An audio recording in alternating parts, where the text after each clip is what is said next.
This is an unabridged reading of Beyond the War of Thorns, Chapter 1, Part 2. Back on the forest floor, the 5 rebels had now reached the makeshift stable, which housed the squadron's various mounts and war beasts. The troll stable master and the orc grunt watching over the stable did not offer much resistance, as the large Pandaren monk fed them an intriguing story and gifted them a suitable reward for their cooperation. "Greetings, fellow courageous champions of the Horde," he said to the guards. "My name is Lao Yodapan. My companions and I are on a mission of the utmost importance, assigned to us by Commander Red. We have pivotal battle plans that we are to deliver to High Overlord Saurfang himself, and time is of the essence. For your speedy assistance, I am commissioned to gift you a keg of the finest storm stout brew, shipped directly from the Valley of the Four Winds." With that, the rebels were quickly and enthusiastically escorted to their mounts. Their journey back to the barrens could now commence.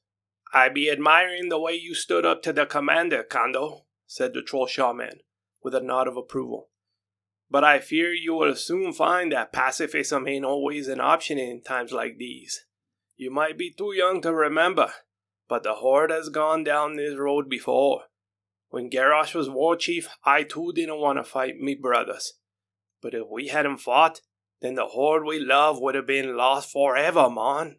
"I was young, but my father did tell me about the tyranny of Garrosh Hellscream," responded Kondo, pensively looking into the distance. "He lost his life fighting the Legion, and I sorely miss his wisdom these days. Thank you for your words of advice, friend." "The name be Thanox," responded the troll, while placing his hand on Kondo's shoulder. "Us rebels will have to stick together in these coming days, so know that you can count on me, mon." "And you can count on Shin and me as well," added Lao, lifting one of his kegs in a form of salute. "If ever you need a place to rest in Pandaria, don't hesitate to ask." "Thank you, friends," responded Kondo as he brought his fist to his chest. "Ahem," interjected the Blood Elf hunter. "I don't mean to interrupt this magnificent bonding session, but I suggest we make haste for the barrens. I would not put it past the commander or anyone else in the squadron for that matter to change their mind on letting us go unscathed." "Wise words," added Tanox. "And what be your name, Sindore?" Sindore, or Children of the Blood, was the name the High Elves had given themselves after the undead Scourge had invaded their homelands, Kel'Thalas. Most outsiders, though, simply referred to them as Blood Elves. "If you must know, my name is Aladrir Sunwing," responded the Blood Elf in a hurried tone as he prepared to mount his red Hawkstrider. Growl. Suddenly, Aladrir's lynx let out a low rumbling growl as it scanned the treetops with an intense gaze. "What is it, Lorius?" asked the Blood Elf of his feline companion. "What do you see?" Lorius's eyes simply stayed locked on the branches above as the hairs on its back stood up. "Don't be frightened, old friend," said Aladrir as he calmed the lynx and urged it to follow him. "We'll soon be far from this squalor." And so the group made off for the barrens. The day was young, but they knew they had a difficult ride ahead. Sometime later that day, a female night elf druid laid unconscious on the Ashenvale floor. Burn marks around her body revealed the cause of her ailment, a fiery explosion within close proximity. As her body struggled to return to this plane of existence, she was hastily approached by a peculiar and rather plump bear.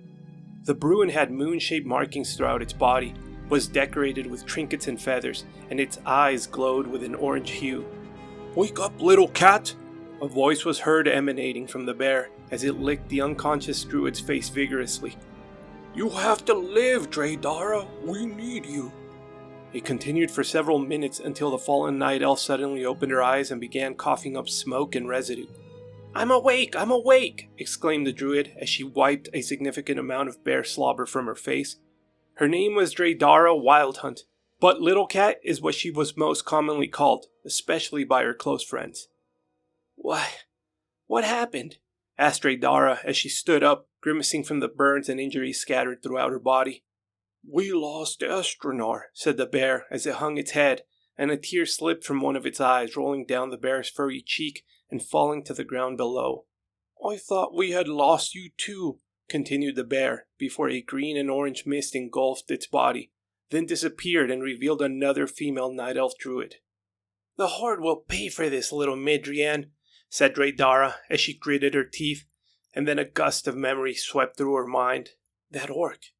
We were fighting when... Did he carry me to safety? She pondered as she realized how far from Asternar and from the Horde army she was. Disgusting, she thought, as she imagined the orc carrying her unconscious body, even if it was to a safe location. That green skin should have left me to die, she thought for a second. The idea of an orc granting her clemency was not something she was ready for at the moment. "Is everything all right, little cat?" asked Midrian, as her teary blue glowing eyes searched Draydara's furious gaze. The two night elves were part of a unique handful of female Kaldare druids. As for most of their people's history, druidism had been exclusively a male profession. In recent years, such cultural norms had been loosened slightly, likely due to the chaos Azeroth's denizens had experienced in the last few decades. As a result of these unusual circumstances, Draydara Wildhunt had been trained to be a feral druid, adept at stalking the forests as a feline predator, and Midrian Fireclaw grew up to be a guardian druid, a powerful brew and protector of her people. "Don't worry for me, little one," responded Draydara, "but be certain that the Horde will pay for what they did this day." "I'm just so happy to still have you, little cat," exclaimed Midrian as she jumped forward and hugged the taller druid, tears now pouring from her eyes. There, little Midrian," chuckled Draydara as her scowl turned into a faint smile and she gently patted the shorter elf on her dark, leaf-covered hair. "A loon will see us through this," added Draydara, "but right now we need to be strong, little one. We must stop these Horde monsters from going any further into our lands. Quickly, let's rejoin our brothers and sisters." Draydara and Midrian then transformed into a giant Nightsaber and a rotund yet surprisingly agile dark blue and purple bear, respectively, and the two swiftly disappeared into the lush forests. 2 hours north of the crossroads, the largest Horde town in the Barrens, the 5 rebels continued their journey. They had been riding all day with little rest in the hopes of reaching their destination before nightfall. But it was clear that this would not be possible as the sun was minutes away from disappearing into the horizon. Riding in the front was Kondo Shatterpath atop his immense black armored Kodo. To his right was the troll shaman named Tenox on his emerald raptor. The beast clearly parts as it kept its mouth open in order to find some relief. On the left rode Lao Yodapan on his exceedingly large and exceedingly tired purple dragon turtle. The turtle seemed even more exhausted than the other mounts, likely because Shin Yodapan was also a passenger on its shell, sitting back to back with Lao, facing the rear. Behind them all rode Aladrir Sunwing on his red hawk strider, which seemed to be the least weary from the trip. Aladrir's pet Lynx, however, was keeping pace with the group and was showing signs of severe exhaustion. As the sun completely disappeared and the grasslands of the Barrens were covered in darkness, the 5 rebels came to a halt in order to discuss the best course of action. "It might be wise for us to create a fire and camp for the night," suggested Kondo. "There are many threats which come alive at night in these plains, and our beasts are exhausted from the ride." The Tauren was right, as being stranded in the Barrens at night was a good way to get killed.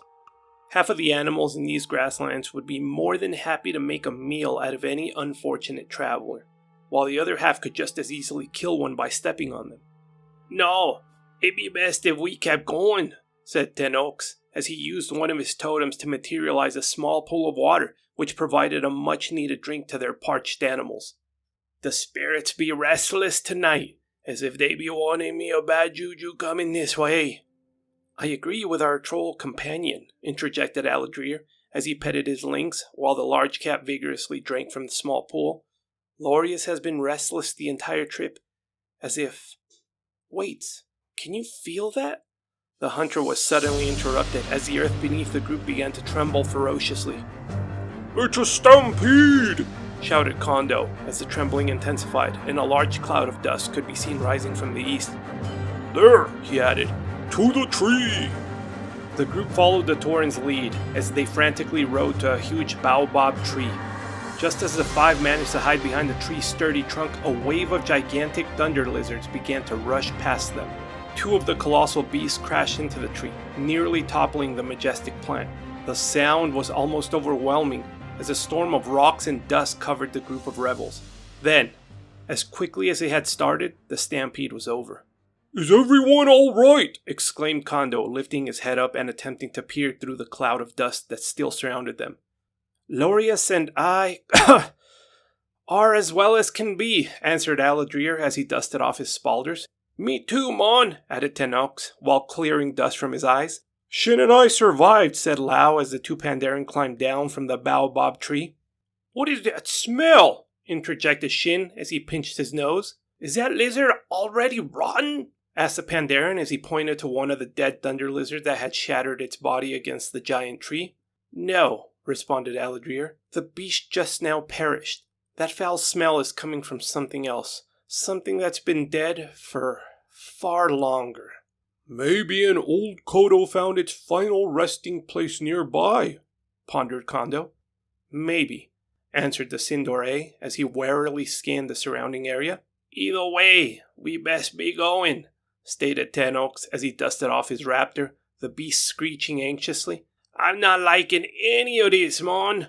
The five all agreed and quickly returned to the Gold Road, the path they hoped would lead them to safety. There would be no more rest stops for the group, as the partially lit moon provided the necessary visibility, and the lingering aura of danger provided the motivation.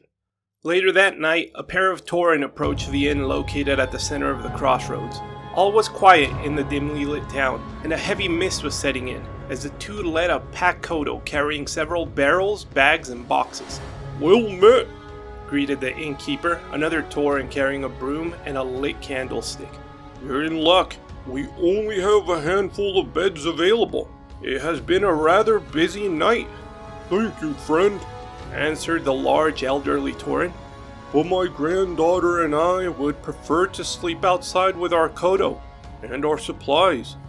We simply need a plot to set up our tent, and we'll be in your debt." "Very well," answered the innkeeper. "Follow me to the back of the inn."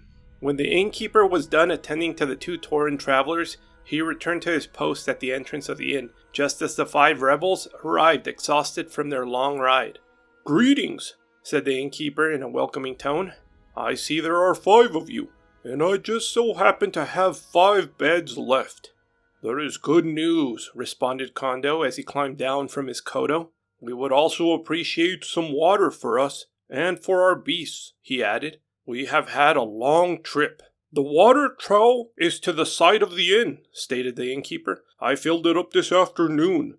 We have had many visitors tonight, and I believe it might have to do with the Horde army heading north into Ashenvale. An unexpected situation, and many are fleeing south to avoid being caught in the fighting. You 5 seem ready for battle. Do you have news from the war front?" "We, stumbled Kondo. "We are on a highly secretive mission," quickly interjected Lao. "Very well," finished the innkeeper. "If that is the case, then we should get you settled as soon as possible. You will need all the rest you can get for your mission. You all seem like an honorable group. I'm sure that you will bring glory to the Horde."